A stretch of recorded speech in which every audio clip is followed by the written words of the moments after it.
everyone, it's Miss Melody from the Leadington Library Junior Room. Welcome back to Try It Out with Miss Melody.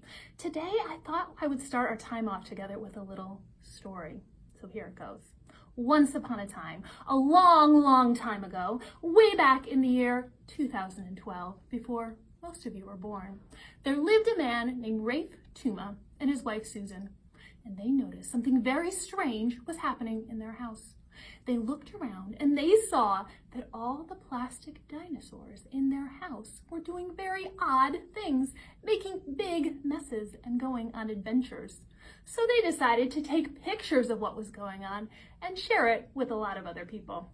They made a book about what was going on, and it is called What the Dinosaurs Did Last Night, a very messy adventure. They also encouraged other people to take pictures of things that their dinosaurs might be doing in their houses and to celebrate all things dinosaur. And Dinovember was born. So now, every November, we have an extra excuse for dinosaur lovers to read dinosaur books and make dinosaur crafts and think about how much they love dinosaurs. So today, we are going to celebrate Dinovember by doing a dinosaur craft. We are going to be making our own dinosaur feet for you to wear around the house and hopefully not make too many messes, but maybe go on a few adventures.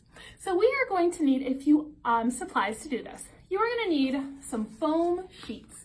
You can also do this with construction paper if you want, but they're not going to hold together quite as well. So foam sheets that are bigger than your feet because they're going to go on your feet. You'll also need a pencil, a glue stick, and some scissors. The first thing that we are going to do is start by drawing out a dinosaur foot. We're going to need 2 foam sheets, 1 for each foot. So I'm going to have black dinosaur feet. So I have 2 sheets.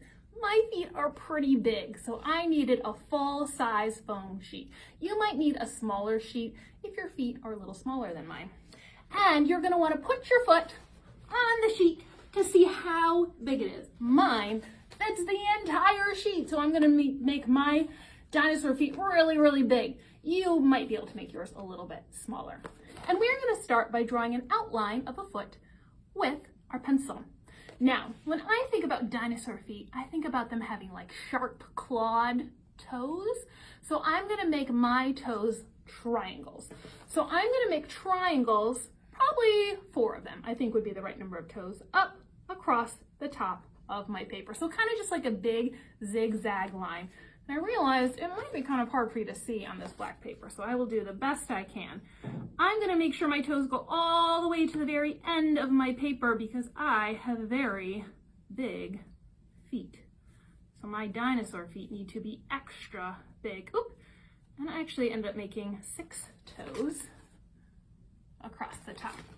Then I'm going to draw a line almost all the way down to the bottom of my sheet on both sides and make a rounded bottom like a U.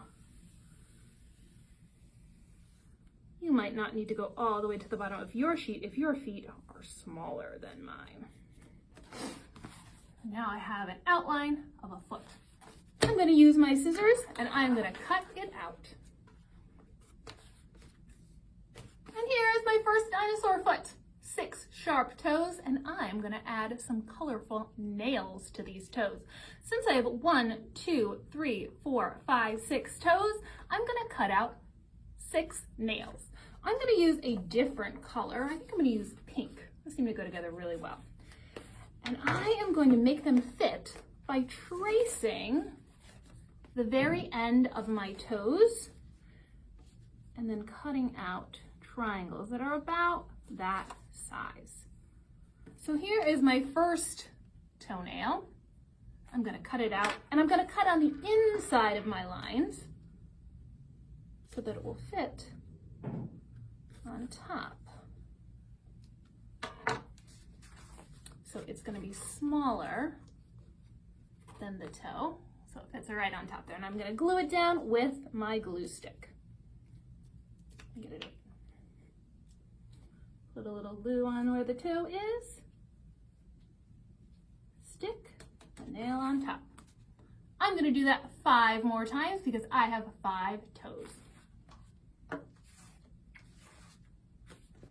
I have finished all of my toes, and now I need to figure out a way to get my foot into my fun dino foot.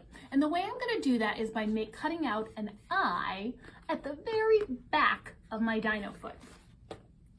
I don't need to make it very big, just enough that I can wiggle my foot down into it. I'm going to make it near the very back of my dino foot with just a little bit of space so it doesn't rip.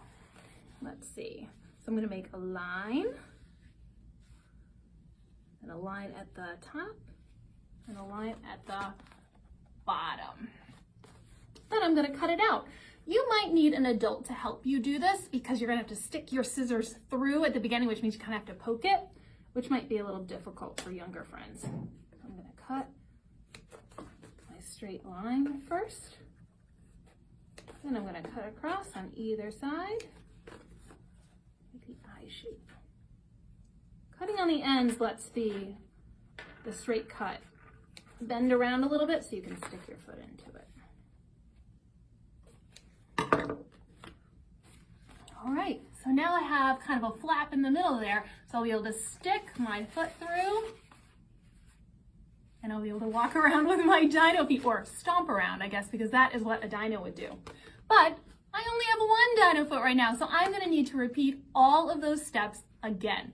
Drawing out my dino foot, cutting it out, attaching my nails. I'm going to go ahead and do that, make a second foot, and I'm going to post a picture of me wearing my dino feet in the comments below. If you would like to post a picture of yourself wearing your dino feet, or of maybe some dinosaurs in your house doing some strange things, we would love to see them so we can continue to celebrate Dinovember. You can also come into the children's department and look at our dinosaur display and pick out maybe some dinosaur books that you would like, including What the Dinosaurs Did Last Night and the sequel, which is called What the Dinosaurs Did at School. Thanks so much for joining me, and we'll see you soon.